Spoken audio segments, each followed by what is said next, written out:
میں یہ ان کا علمی کارنامہ ہے کہ جنہوں نے اتنی 300 کتابیں لکھی ہیں شیخ مفید نے، اور یہ سارے ان کے کارنامے. اب ایک دفعہ ہوا یہ کہ اب یہ آئے 355 ہجری میں بغداد شفٹ ہو گئے، بغداد آ گئے. اچھا بغداد میں جب آئے تو ان کے شاگرد بننا شروع ہو گئے، شاگرد پھیلنا شروع ہوئے، اہل بیت کا علم بڑھنا شروع ہوا، لوگ ان کی علمی شخصیت کے گرد جمع ہوئے. اور یہ شیخ مفید جو شاگرد ہیں نا، ان کے شاگردوں میں سے جو سب سے قابل ترین شاگرد ہے شیخ مفید کے، وہ ہے کہ شیخ مفید.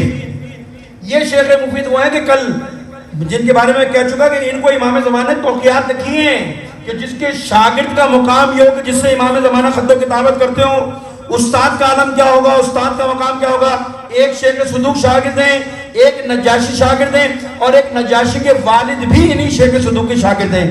بھائی بہت سارے شاگرد ہیں، ان میں سے یہ انہوں نے وہاں جا کے درس ورس دینا شروع کیا. اب یہ علمی بات ان کی جب پھیلنا شروع ہوئی وہاں پر کہ بغداد میں ایک عالم آیا تو اس زمانے کا جو حاکم ہے وہ ہے رکن دولہ.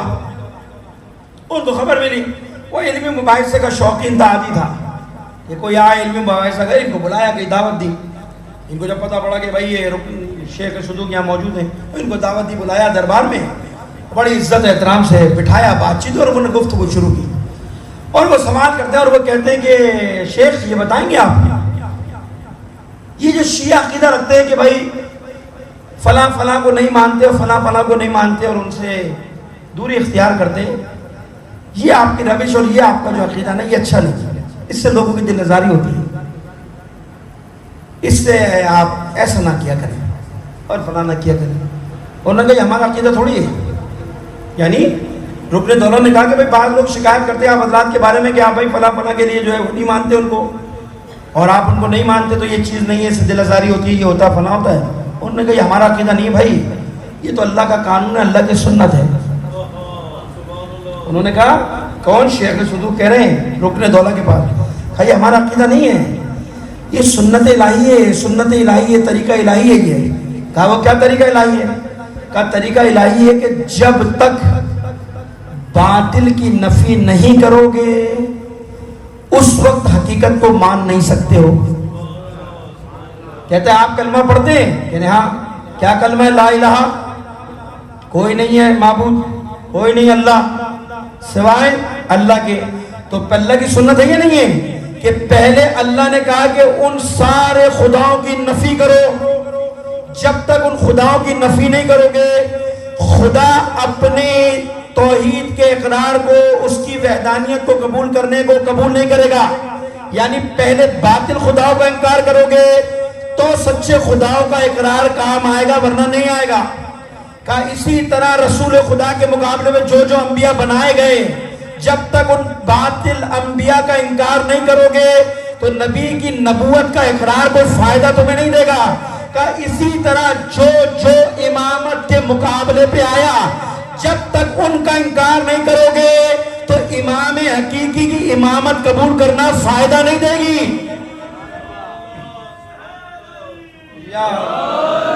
شیخ صدوق کیا کہہ رہے ہیں؟ شیخ صدوق کہہ رہے ہیں یہ سنت الہی ہے. تم خود کلمے میں اقرار کرتے ہو کہ باطل خدا کا انکار کرتے ہو، حقیقی خدا کو تسلیم کرتے ہو.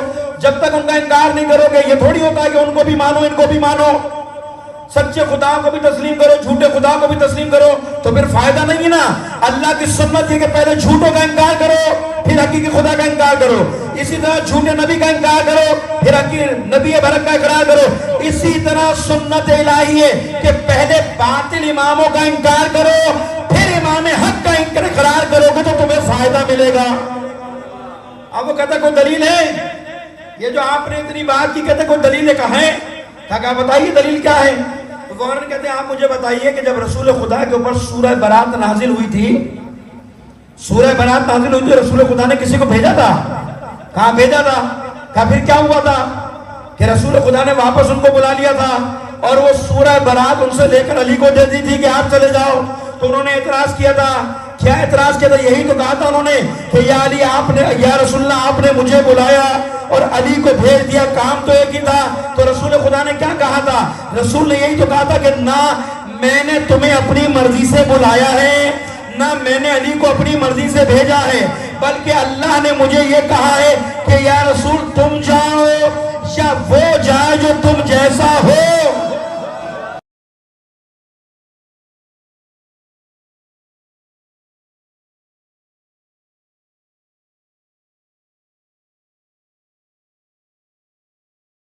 یعنی شیخ صدوق کیا کہہ رہے ہیں؟ دلیل دے رہے ہیں کہ سورہ برات تمہیں یاد ہے نا کہ کیا کہا تھا رسول نے بلا کر کہ تم جاؤ یا وہ جائے یا تم جیسا ہو. تو پھر شیخ صدوق کہتے ہیں پھر تو انصاف سے بتا دے کہ وہ خالق کائنات جو کسی کو تبلیغ کے لیے ایک سورہ دینے کا روادار نہیں ہو تو وہ خالق کائنات پورا دین اس کے کیسے حوالے کر سکتا ہے؟ صلوات بھیجیے محمد والے.